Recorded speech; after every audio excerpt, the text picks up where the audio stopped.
Halo teman-teman semua, kembali lagi dengan saya Ana Rosyana atau biasa dipanggil Shelina. Oke, di video kali ini saya akan men-sharing pengalaman saya terpapar COVID dan setelah dinyatakan sembuh, gejala apa yang masih muncul. Ingin tahu? Stay tune terus ya. Nah, teman-teman, kemarin kan saya udah bikin video pas saya terpapar COVID. Bagi teman-teman yang belum nonton, linknya ada di sini ya, tinggal diklik aja. Nah, video kali ini saya akan menceritakan setelah sembuh dari COVID, gejala apa sih yang masih muncul. Nah, pas setelah saya selesai isolasi di Wisma Atlet, saya pulang nih setelah 2 minggu. Karena sudah dinyatakan sembuh dan udah ada keterangan surat dari dokter ya. Nah, setelah pulang ke rumah, saya nggak bisa langsung kerja guys, karena kondisi tubuh masih lemah, terus di hidung ini masih merasa nggak nyaman gitu. Gimana ya sebutnya ya, kayak bukan pilek sih, kayak pilek itu kadang-kadang ini muncul lagi, tapi kayak kita pakai sedotan, kita minum pakai sedotan, tuh sedotannya tuh bolong gitu, kayak ada nafas yang hilang gitu loh. Itu yang saya rasakan ya. Nah, gejala yang kedua itu cepat capek. Biasa kan di rumah saya nggak bisa diem ya, saya di rumah pasti beres-beres rumah, ngepel, nyapu, terus saya juga masak, cuci piring, cuci baju dan sebagainya. Nah, kalau hari biasa, kalau sebelum kena COVID kan saya biasa aja gitu loh, nggak ada masalah. Tapi pas pulang dari Wisma Atlet, saya cuci piring aja udah rasanya capek banget gitu loh. Habis itu apalagi kalau nyapu sama ngepel itu benar-benar capek dan merasa pernafasannya tuh kayak kurang gitu. Jadi harus diistirahat dulu, harus duduk atau baringan. Nah, tenaganya itu kembali lagi baru bisa aktivitas lain lagi kayak cuci baju dan sebagainya. Itu yang saya rasakan selama 1 minggu pertama setelah pulang dari Wisma Atlet ya. Yang pertama itu hidung di bawah daerah pernafasan rasanya masih agak kurang nyaman. Sama kedua itu cepat capek. Nah, setelah minggu yang kedua, capeknya itu berangsur-angsur hilang. Terus nggak nyaman di hidung ini juga berangsur-angsur hilang. Karena saya juga search di Google, saya baca katanya ketidaknyamanan di daerah hidung ini dia akan hilang sendirinya sesuai sejalannya waktu begitu loh. Nah, setelah itu vitamin apa sih yang masih saya konsumsi? Saya tetap konsumsi vitamin C, makan yang cukup, minum yang cukup, sama istirahat yang cukup karena pas pulang dari sana emang cepat capek dan saya belum bisa bekerja seperti biasanya. Kadang juga saya ditambahin dengan vitamin D sama fish oil. Nah, itu adalah yang saya rasakan setelah pulang isolasi dari Wisma Atlet. Itu 2 minggu ya guys. Nah, setelah 2 minggu itu berlalu, istilahnya itu sudah 1 bulan ya. Sejak terpapar COVID itu udah 1 bulan. Apa sih gejala yang saya rasakan? Gejalanya itu kayak udah hilang semua guys. Jadi pulih total rasanya. Nah, pas setelah 1 bulan, istilahnya udah minggu kelima lah gitu kan. Jadi gejalanya tuh udah benar-benar nggak ada. Dan cuman ya kalau misalnya aktivitasnya terlalu berat, ya bisa bikin cepat capek sih. Nah, itu aja yang saya rasakan dan saya masih tetap minum vitamin C terutama ya. Kalau D sama fish oil tuh kadang-kadang, soalnya saya lupa kadang. Nah, itulah yang saya bisa sharing ke teman-teman. Terus di sini saya dapat dari grup ya, dari grup WA. Saya merasa ini sangat penting dan saya ingin men-sharing kepada teman-teman. Oke deh, langsung ke informasinya ya guys. Oke deh teman-teman, buku yang ingin saya sharing adalah sebagai berikut. Ini buku saya dapat dari WhatsApp grup ya. Dan saya sudah membacanya. Saya merasa ini penting banget untuk di-sharing ke teman-teman supaya bisa tahu. Ini buku panduan setelah sembuh COVID-19 ya. Kemarin kalau teman-teman ada lihat video saya yang terpapar COVID. Nah, ini setelah sembuh harus ngapain aja ya? Coba teman-teman lihat. Kapan seseorang dinyatakan sembuh dari COVID? Nah, kapan dinyatakan sembuh? Kriteria sembuh itu harus lepas isolasi plus surat pernyataan sembuh dari dokter. Kriteria lepas isolasi itu kayak gimana ya? Yang tanpa gejala, gejala ringan atau gejala sedang itu isolasi minimal 10 hari ditambah 3 hari bebas gejala. Maksudnya kita udah isolasi 10 hari, habis itu ditambah 3 hari lagi. Terus kalau udah nggak ada gejala, udah boleh lepas isolasi plus ada surat dari dokter yang menyatakan sembuh ya. Terus yang gejala berat atau kritis, isolasi mandiri 10 hari tambah 3 hari bebas gejala, terus harus di swab tes lagi dan hasilnya negatif. Kalau bagi gejala yang berat, kalau di swab tes hasilnya masih positif, terus angka CT-nya itu masih rendah, itu kemungkinan disuruh isolasi lagi. Jadi belum dinyatakan sembuh ya, itu tergantung keputusan klinis dokter ya. Nah, di bawah yang warna biru itu keputusan lepas isolasi adalah keputusan klinis dokter. Jadi tidak sembarangan ya teman-teman. Jadi harus ada surat pernyataan dari dokter bahwa sudah sembuh. Oke, selanjutnya apa saja yang harus dilakukan setelah dinyatakan sembuh? Yang pertama, boleh kembali beraktivitas seperti sebelumnya. Jadi teman-teman yang kerja boleh kembali bekerja. Terus yang kedua, bila masih lemas, jangan paksakan diri untuk langsung kembali ke intensitas aktivitas seperti sebelum sakit. Lakukan bertahap. Nah, ini kalau misalnya badan masih lemas, kayak aku pas setelah dinyatakan sembuh, 1 minggu setelah itu saya merasa masih lemas, masih capek, lelah. Nah, itu harus istirahat lebih banyak dan jangan kerja dulu. Kemarin saya juga nggak kerja, saya cuti selama 3 bulan ya sejak terpaparnya COVID. Nah setelah itu udah sembuh total, saya baru kerja lagi. Yang ketiga, bila masih ada gejala sisa, rutin periksa diri ke dokter sesuai gejalanya. Nah kemarin pas setelah 3 minggu kan saya udah jelasin ya tadi, gejalanya masih dikit-dikit lah dirasakan. Cuman saya nggak pergi periksa ke dokter karena mengingat sekarang kan masih kalau ke dokter itu agak rentan lagi tertular atau terpapar COVID. Jadi saya di rumah aja sambil minum vitamin. Jadi saya nggak periksakan diri ke dokter. Nah bagi teman-teman yang mau periksakan diri ke dokter atau punya dokter pribadi, sangat disarankan untuk rutin periksa. Terus yang keempat, bila sudah tidak ada gejala, lakukan check up rutin untuk melihat adakah gangguan organ yang terjadi akibat COVID. Nah, teman-teman bila perlu juga harus check up rutin ya. Terus selanjutnya yang kelima, bila sudah dinyatakan sembuh, tidak perlu swab PCR berkala bila tidak ada indikasi reinfeksi. Maksudnya itu kalau udah sembuh nggak ada gejala lagi, nggak usah swab PCR lagi, buang-buang duit nggak sih?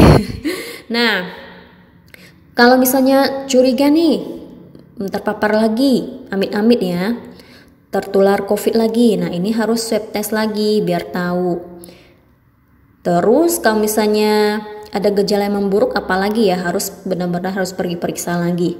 Terus yang bagian bawah yang biru ini tetap lakukan protokol kesehatan dan menjaga kesehatan imun karena kemungkinan reinfeksi ulang tetap ada. Ya benar, harus selalu menjaga kesehatan dan patuhi protokol kesehatan biar nggak tertular lagi ya.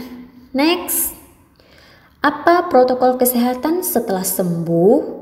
Tetap sama ya, menggunakan masker, jaga jarak, mencuci tangan, menghindari kerumunan ya, sama mengurangi mobilitas. Jika nggak ada sesuatu yang terlalu penting ya udah nggak usah keluar rumah, ya di rumah aja. Next, bagaimana cara menjaga imunitas setelah sembuh? Jaganya kayak gimana? Yang pertama, makan makanan bergizi ya, tinggi protein dan antioksidan serta multivitamin dan mineral ya. Saya juga masih minum vitamin C sampai sekarang ya. Oke, terus selanjutnya tidur cukup dan berkualitas 7-9 jam per hari ya. Yang ketiga, olahraga teratur disesuaikan dengan toleransi tubuh setelah sembuh ya. Kalau misalnya masih capek ya jangan olahraga yang berat-berat, harus disesuaikan dengan kondisi tubuh ya guys. Terus hindari rokok dan alkohol. Ya benar, harus dihindari karena asap rokok itu nggak bagus, sama alkohol itu kalau terlalu banyak itu bisa merusak badan ya. Menjaga stres yang baik. Kendalikan persepsi terhadap stigma yang menyerang. Maksudnya kita nggak boleh stres ya. Kalau misal stres imun kita itu akan lemah dan mudah tertular penyakit-penyakit ya. Terus vaksinasi bila ada kesempatan. Nah, kalau misalnya teman-teman punya kesempatan vaksin, ya udah divaksin aja.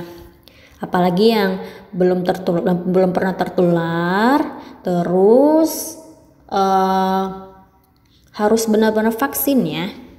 Kalau misalnya udah tertular kan udah punya antibody, kalau misalnya mau atau punya kesempatan mau vaksin ya nggak apa-apa.